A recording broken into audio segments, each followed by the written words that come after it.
Your favorite singer assaulted his girlfriend. Do you download his latest single?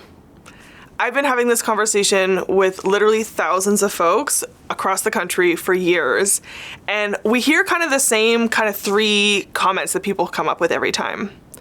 So one, sometimes people argue, why can't I separate the art from the artist? I can recognize that what that person did was not okay, while still recognizing that they're making really, really good art, and why can't I just consume the art and forget what they did as a person? Two, sometimes people say, you know what, I can't listen to them the same way anymore. I can't forget what I now know. I just see them differently, and I just can't enjoy the song knowing what that person has done. And then third, there's always at least one person who thinks, well, what if I download it illegally and I don't give them any money?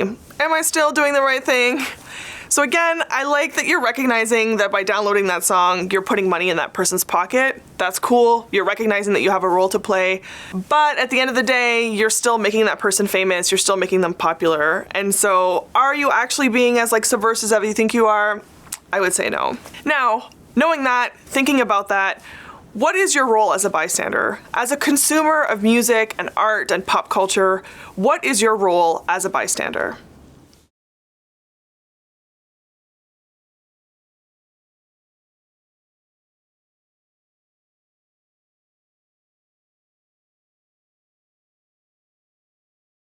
I hope you had a lot of fun talking about your favorite artists and your playlists. I know I always do. I find this such a fun and interesting conversation. But it's also a really important one because for me, it's such an indication of where our values really lie. And when we talk about bystander intervention, people often have a very literal understanding of what that means. So being a couple feet away from a fight that breaks out, or maybe you're 6 degrees separated from someone who was sexually assaulted. And those are all very true, but you're also a bystander as a consumer. You vote with your money. You vote with your likes on social media. You're showing the world that that's something that you value.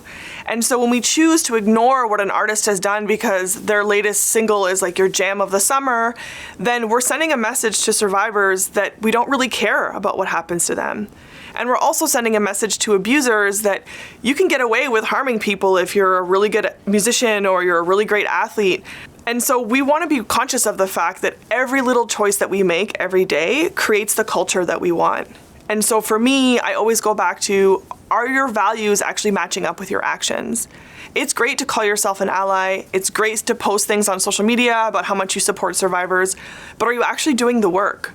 Are you actually making choices every day that create a safer world for people who've experienced violence?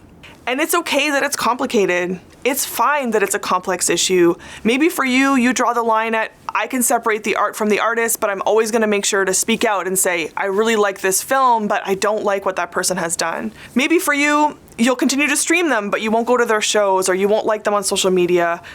Maybe it's that if the person is dead, that's where you draw the line because that person's no longer financially benefiting from you consuming their art.